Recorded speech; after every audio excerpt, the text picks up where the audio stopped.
Hi, I'm Rachel Morgan, a luxury retail sales coach who works with you to improve your sales performance and your client retention so that you avoid hearing things like, I'm just looking, and also have customers that come back who are excited to work with you over and over again. Today, I've invited Anna George to come talk with me, who is a life coach with over 18 years of remarkable, truly remarkable, international corporate experience, having lived in 14 different countries in Europe before she moved to the US 7 years ago. In 2019, she made a transformative decision to become a life coach and developed the Work-Life Harmony program, designed to empower women to live life on their terms. By 2024, she dedicated herself full-time to life coaching. As now a mother of two, a 17-year-old and a 6-year-old, Anna brings a dynamic and motivational approach to her coaching. She emphasizes practical strategies for managing both career ambitions and family life, drawing from her own experience, and champions a shift from overwhelm to empowerment, emphasizing personal decision-making and the importance of experimentation as a disruptor. So I've invited Anna to come chat with us today because I think that this is a really important conversation for us to talk about how do you balance life and work, and what does that actually look like, and what does that mean? Because I know that we all go through this at one point. So let's get her on here so she can give us all the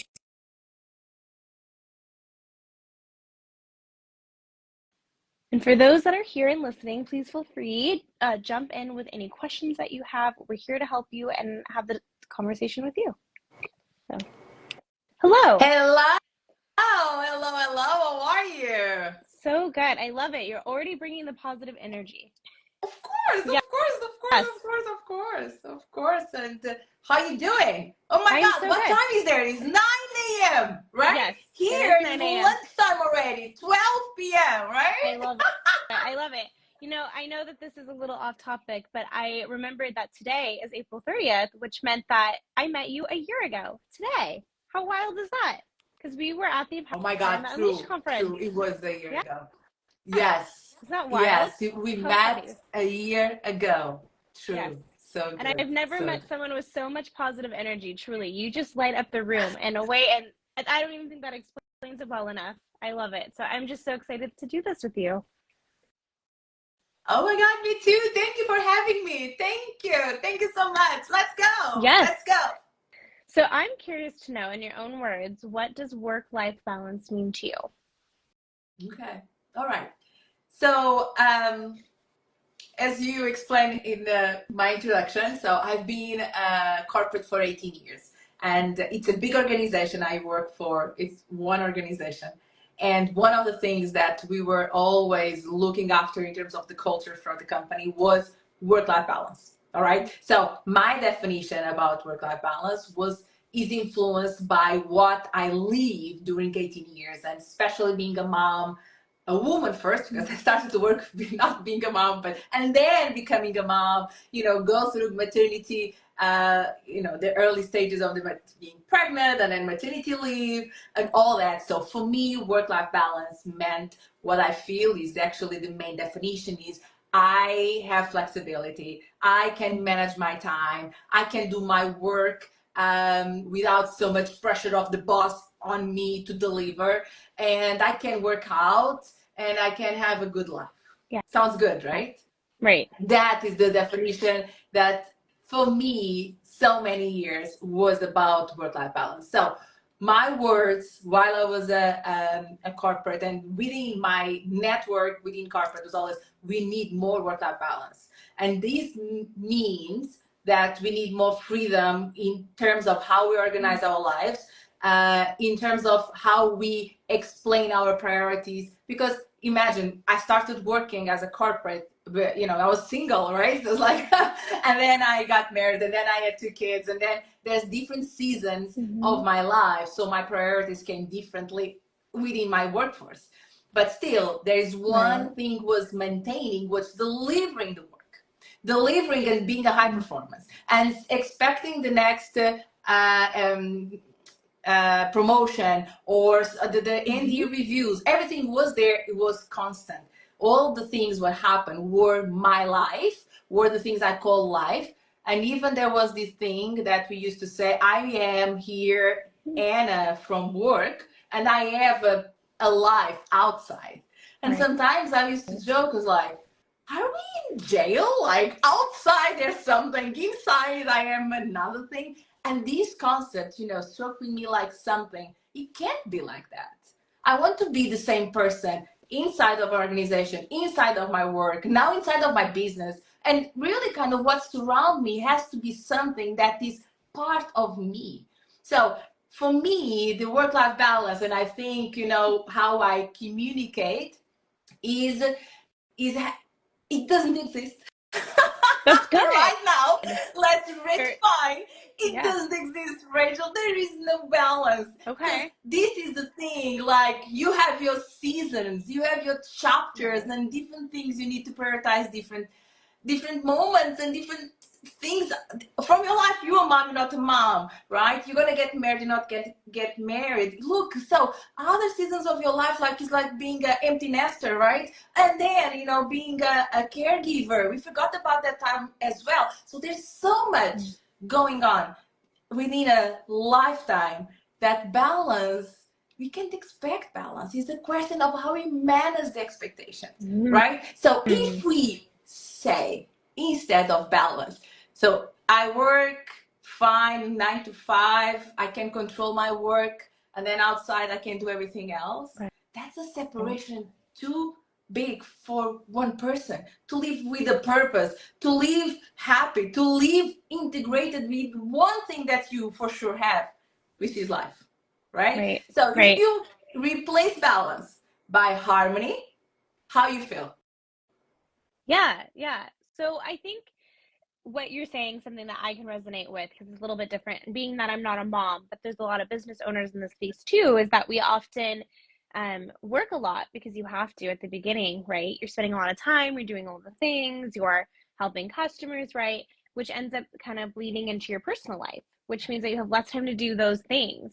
And then, but then when you do focus on your personal life more, you almost feel guilt over not working on your life or in your business, right? And so it's very hard to kind of transition between both, which um, can lead to things like burnout, right? Or resentment, I would imagine. And it is very hard to find the balance. And it also becomes your personality, right? That like work is your personality when you're working that much. And it's not a bad thing. Hopefully you love what you do. And Yeah.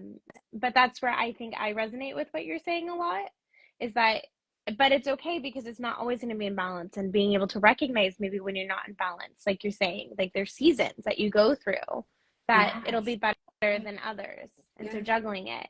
So Yeah. why, in your words, do you feel people are seeking out work-life balance? Why is it such an important conversation right now? Because I hear it everywhere. Yes, because it's a definition that we came up like with the workforce and the big organizations, right?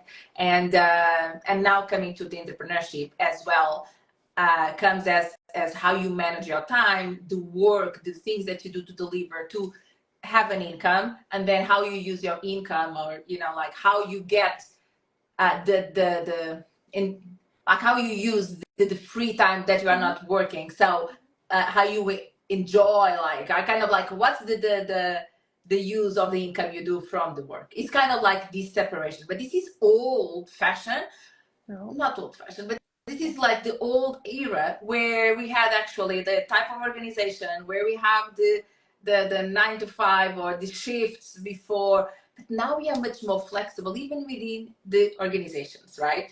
And thinking of that you have this flexibility and being remote through like COVID, we started to be much more flexible within the remote.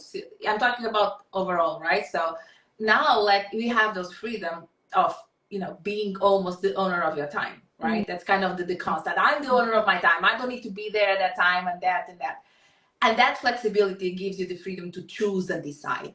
And for me, the big thing regarding to work-life balance and why it's so important is how you see, like, in all the areas that you have, right? So how you manage them, right? Because it's not only work and life, but how you define life.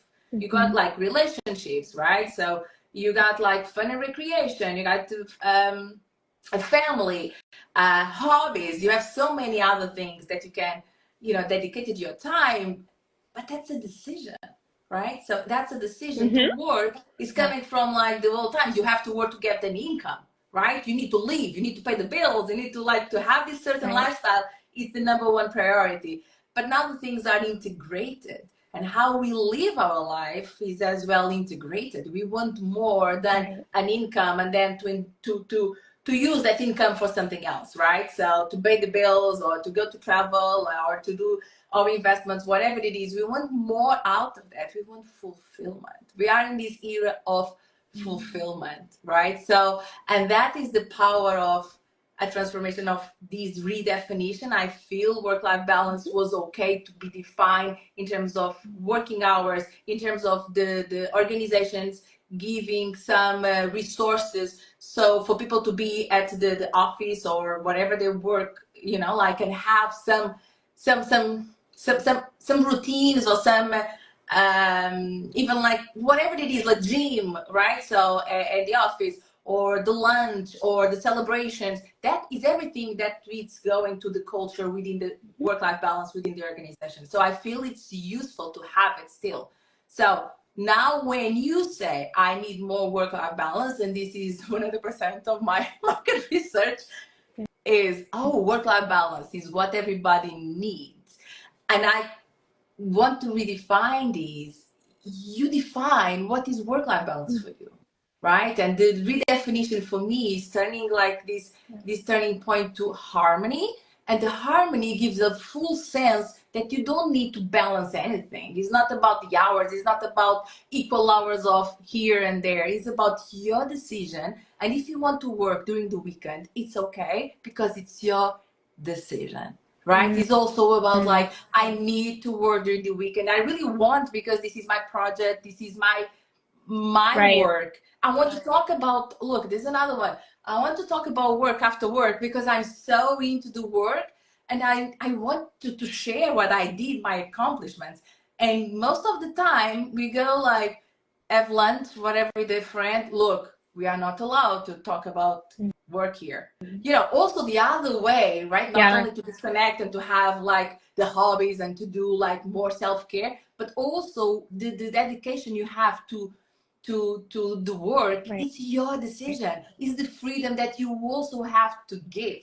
Like, how much you want to give to work, how much is Right. that? So it's the freedom to decide. And that's a big part of that. I feel, you know, we need to redefine in this new era of the world, the legacy I would like to build. Yeah. So I'm hearing a few things from you first. So first of all, um, remembering that I think what we're really seeking out is fulfillment, right? In our work-life balance. We're adding in a new term here. And in order to do that, it's about finding harmony.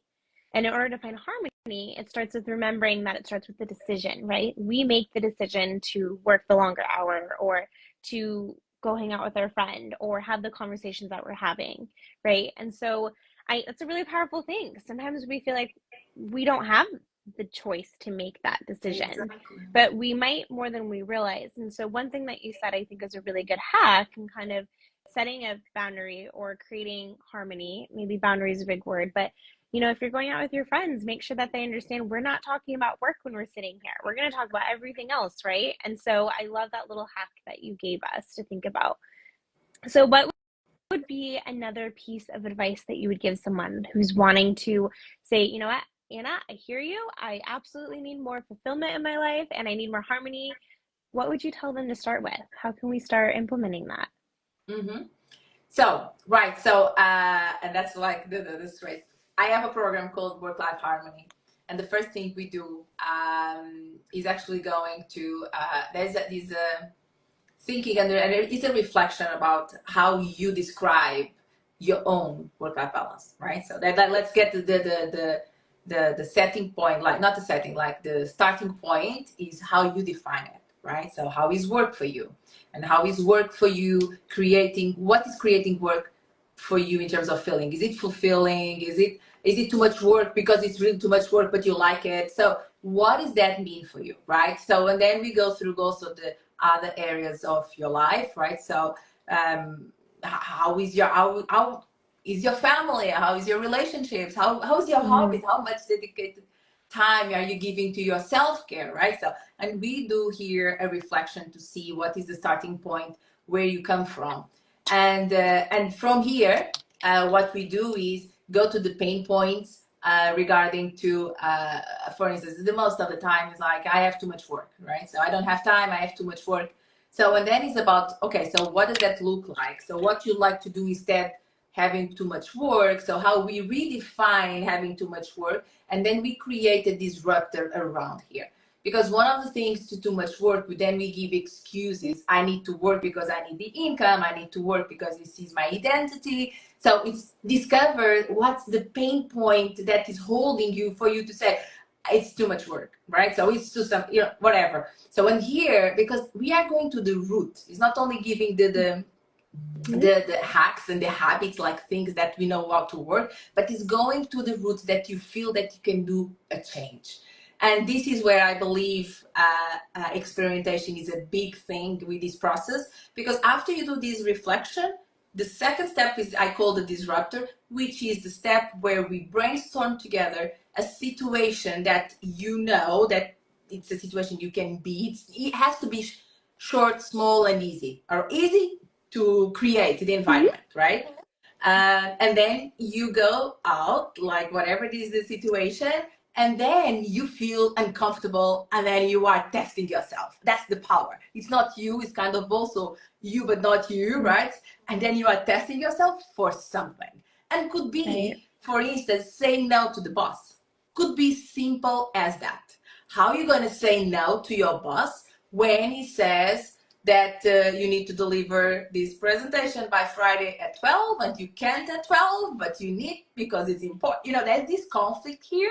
So how we create you the power and the empowerment for you to decide and say no. See how we go from work-life balance, and then we're going to find a disruptor for you to feel confident and build here the practice for you to create your own boundaries in terms of saying no. That's an example, right? And then we create here this environment for you to train yourself, right? To test yourself. So to feel confident to break this pattern of Friday, 12 p.m.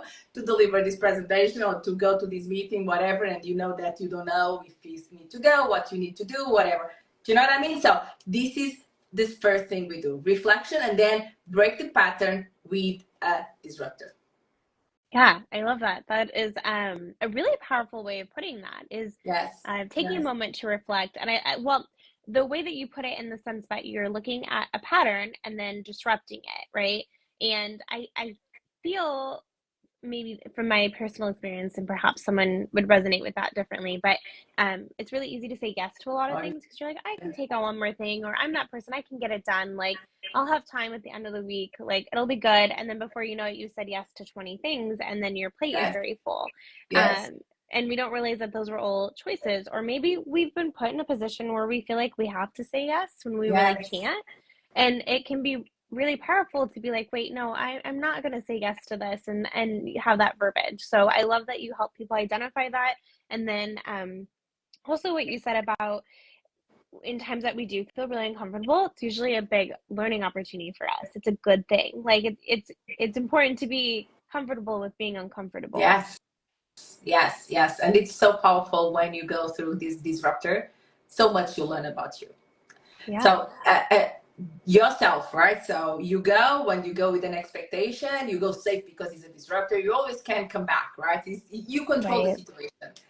But then your feelings, the way you are thinking, this is the powerful learning that you get from yourself. So why am I thinking like that? No. And then because it's a disruptor, it's in a short time, so you can see the results straightforward, right? So this type of thing, I'm going to say no to my boss if, and then you put the hypothesis, right? So there's like, this is a disruptor, is an hypothesis, and then you go think, and then you need to attach your thoughts and feelings, right? Because then after you have straightforward, like the results, you can see what I thought about it, and this is it, and then you simplify, and that's what makes you more confident. There's one thing, for instance, especially in entrepreneurs, which is a pattern, which is coming, that, like for instance, myself, right? So I'm an example of that. And I think like me, there's I think is 97% or something that the entrepreneurs come from an experience, even a short experience from corporate, right? So I think there's a big amount, like I think it's the majority, right? It's 97%, I believe, of the entrepreneurs had an experience from working for others. And with that, it always come with the mindset like, oh, now I'm an entrepreneur. I own my time. It's my time. I'm my own boss. I say no, whatever I want. But then you run a business, right? Mm-hmm. And running a business means that you have a lot of more responsibilities to run a business, to get clients. And the flexibility that you imagining having is not so real, right? It's not the reality of the 9 to 5, which is stuck on that period of time. But then being an entrepreneur, you're just like, it's flexible, but the amount of work and the amount of activities and the responsibilities are different, and perhaps I would say wider, right? So I wouldn't say like more or less, but I would say wider. And the fact that this realization, when you go and run your business, there's a lot of that, especially not especially women, but women that drop because then it's too much to handle, and there's a lot of frustration, right? And there's a statistic like from last year, women from the first 5 years, average hours weekly is 55 hours for successful business and entrepreneur work during the week. So it's more than when you are in 9 to 5, which is 40. So it's 15 hours is kind of 2 days more. It looks like you work like 8 hours like every day. So it's a lot. If you think like that, it's like, oh, okay, what do I want? But then it comes the fulfillment. If you have a business that you truly love, right, and you build your life according to your life that you choose, including your business, that's a completely different scenario, right? And here is where the I don't have time because of my business is not I don't have time. I don't want to have time. I want to have that for my business because this generates these results. And the results with my business will give me so much joy. Will give me the accomplishment I'm looking for. So there's also some kind of the season of a new entrepreneur, right? When establishing the business. For instance, the expectations that I'm free, I don't need to work anymore. Perhaps here is working is on the expectations.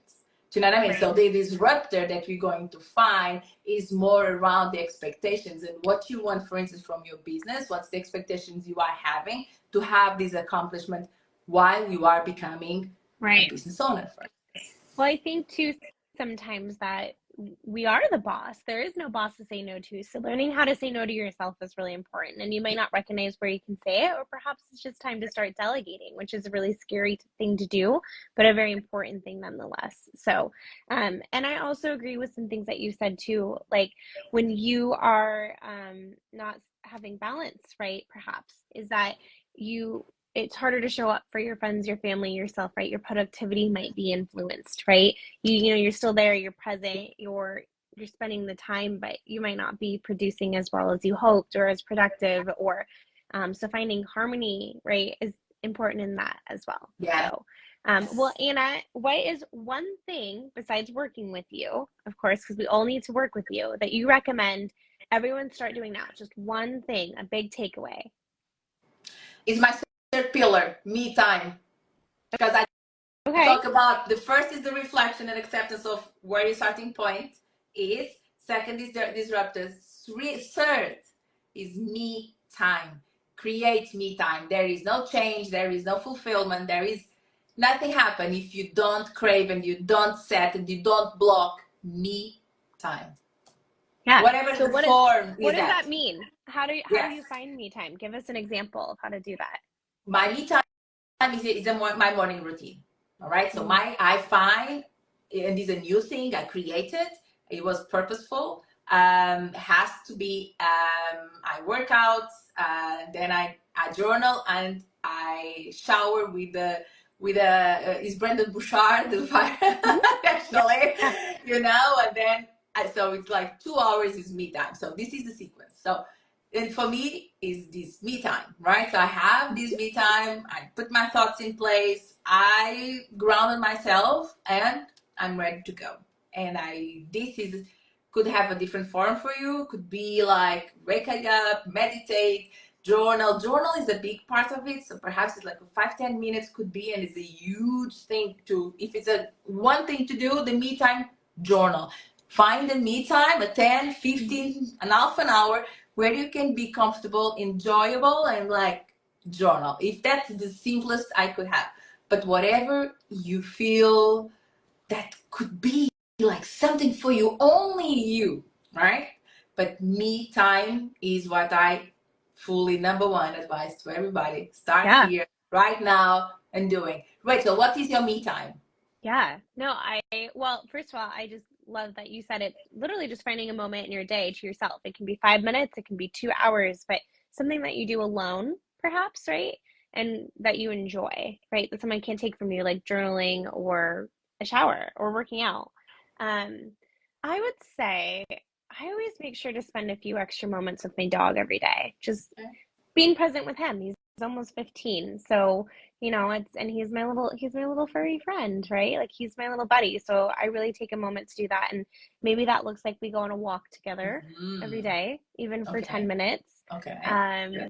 But I do seek out a moment of quiet time every day as well. So I do think it's really important to just not have to respond to anybody, kind of like not only like disassociate, but just take a moment in quiet. Yeah. Not on your phone, not doing anything, not answering an email, not like nothing, even if it's for 5 minutes. And I do think that helps recharge me a little bit.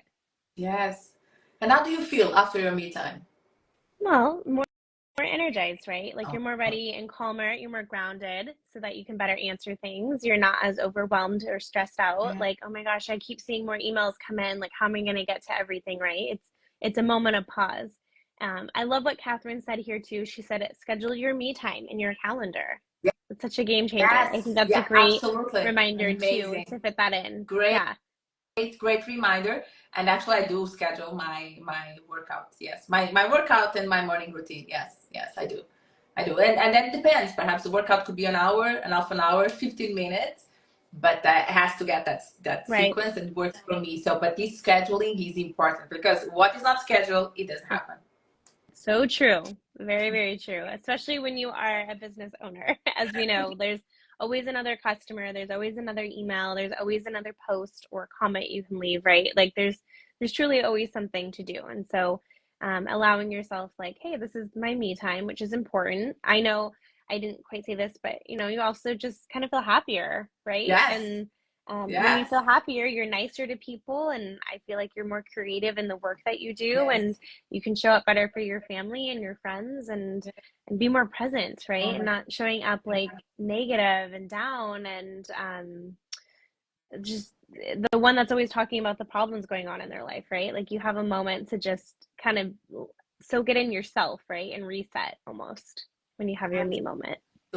Absolutely. See, what you described, the one thing, which is a me time, what does it give? Like, so much. So this is what I say here, like start with the piece of me time, schedule on preference, but the me time is I call like is 5 pillars, my program, work-life harmony. So I put that as the third because it's like the middle one, right? It's all the other ones go through like, because you allow to know more about yourself. Right? Because the me time as well, you can't reflect, for instance, if you don't have this me time, it doesn't happen, right? So you need to have that intentional me time so you can do whatever, like mature your thoughts, kind of the emotional fitness. Not as a big thing, like emotional fitness, right? So because these all help making good decisions and then bringing more work-life balance. Right? That's it. I call work-life harmony. I love it. The thing is living in a way that you feel fulfilled, happy, ready to go and conquer the world. That's it. I love it. Well, Anna, how can people find you? And it sounds like a great way to work with you is also your program and your work-life harmony harmony program. I hope. Work-life harmony. Yes. Okay. Yes. Yes. So you can find me here in Instagram. So at Anna Jo Talks. As well, you can DM. I'm very active on Instagram. As well, like if you want to work with me, So right now I'm offering a one-on-ones program. So it's work-life harmony in 90 days. So it'll be a program within 3 months, so 90 days, where we go through these 5 pillars. So it's a container which has those 5 pillars. But as we explained in the introduction, is mainly customized to you. So it's about like, you define where is your starting point, where you want to go. And it's a lot of experimentation. It's a lot of brainstorming, experimentation, and really what you learn from yourself, right? So within those uncomfortable situations, which I call disruptor. That is the program. And like here in Instagram, you can find me, like you can go to my website, which is anajocoaching.com, and I'm here for you, right? So whenever you want. And if you are ready to get one session on, just let me try and go ahead for my next chapter and see how does it look like. I offer as well a power hour, which is one session. It's designed to go through like a template, which I designed, and visualize your manifesto for your next chapter, and then it's recorded on your phone. So it's a tool we create during one session. So you have then recording on your phone your own affirmations, right? It's a minute recording, so it's very, very cool. Yeah, creative idea. Nice. I love it. Well, I can tell you that just from meeting Anna, I've never met someone whose positivity absolutely radiates and is so infectious. I think when I met you in person for the first time, I just couldn't believe you got everybody like upbeat, involved, and energized. You completely shifted the mood to be more positive. Like truly, if you need someone in your corner that can help guide you and uplift you and just make you feel really good about yourself, Anna is your person, and I really encourage you to reach out and give her a try and see what she's all about and learn more. So definitely connect with her. And Anna, thank you so much for sharing your knowledge with us today and giving us a really good reminder for me time, and know that it's just the tip of the iceberg. So I appreciate you and thank you. Thank you so much for your words. Thank you so much for having me. Thank you, and have a wonderful day. All right? Yes, your day is just starting, so have a wonderful day. See ya. Thank you. Bye.